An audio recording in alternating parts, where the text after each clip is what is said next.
I've decided to do the second video on checking the heel on the radial arm saw. It really is maybe a superior method than the other one, maybe a little easier to understand. Well, let's get to it and you can see what you think.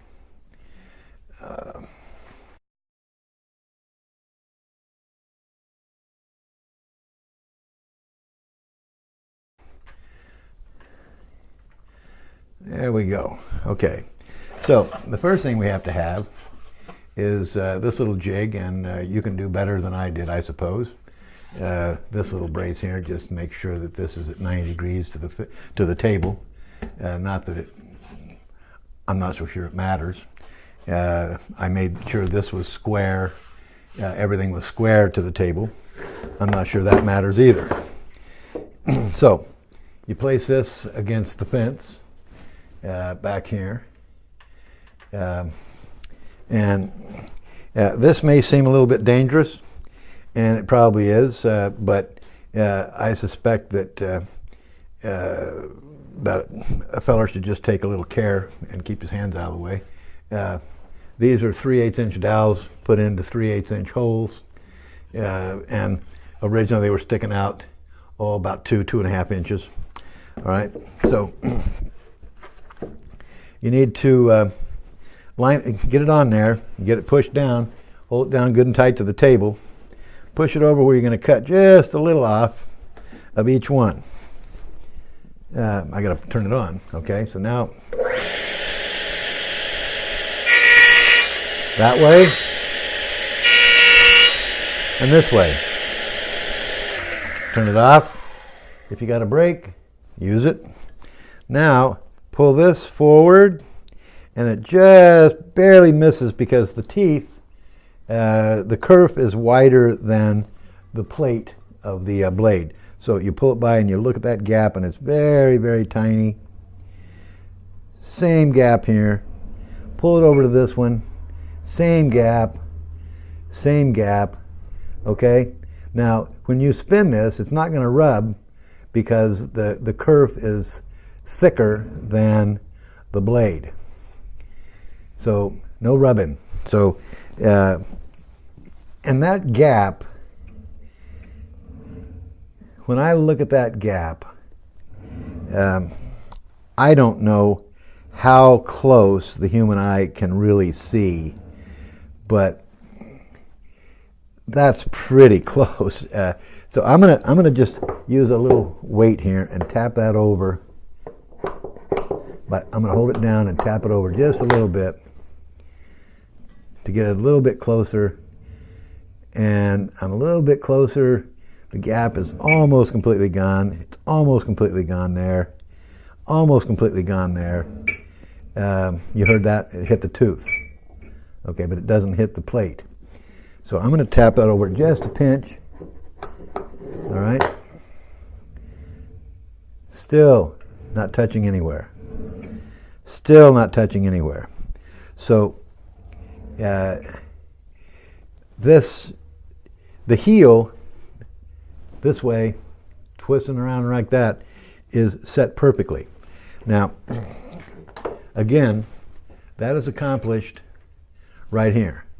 This is an awfully tight area. Let me zoom in a little bit.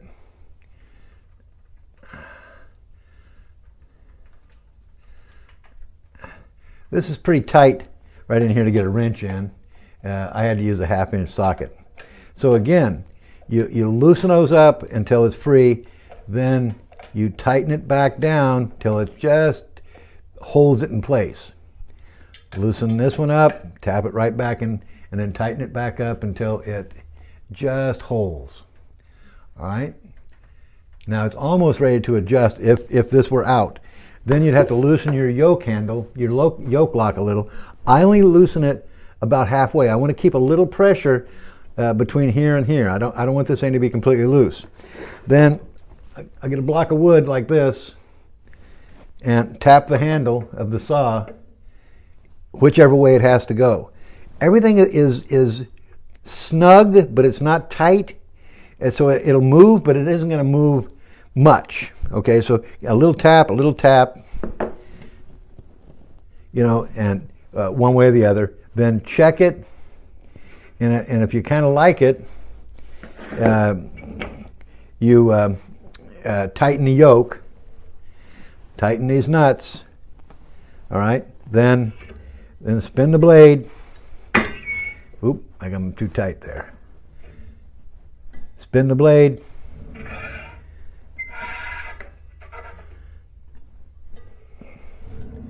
All right, we're good to go. Yep.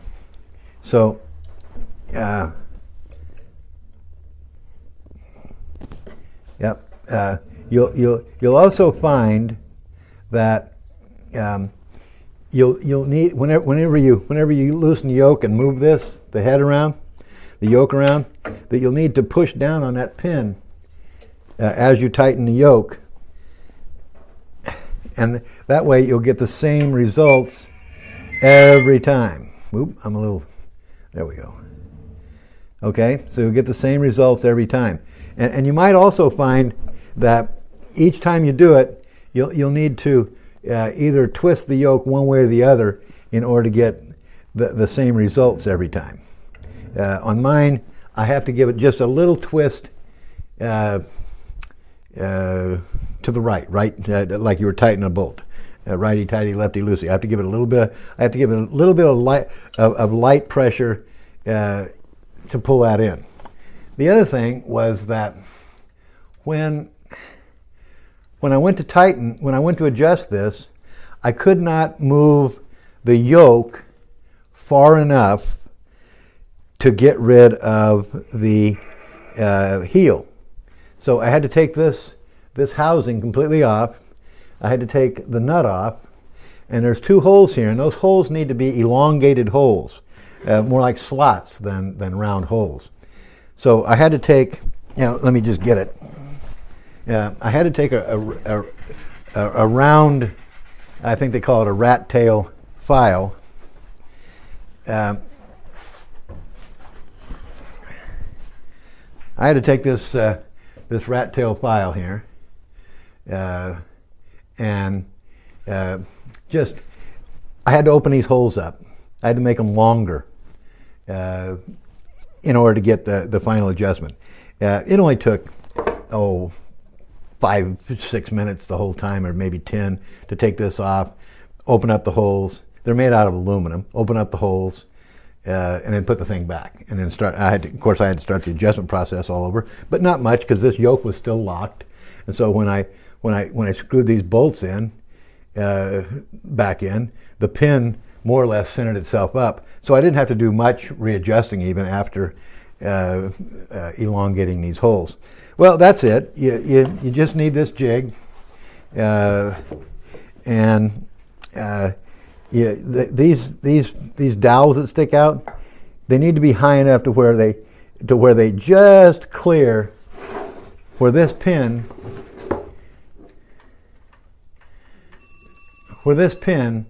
just clears the bottom of this big washer. If it doesn't clear the bottom of the big washer, you're not going to be able to get the blade to run back and forth to clear it. So that's it. Let me know what you think, and let me know how it works out for you. Thanks for watching.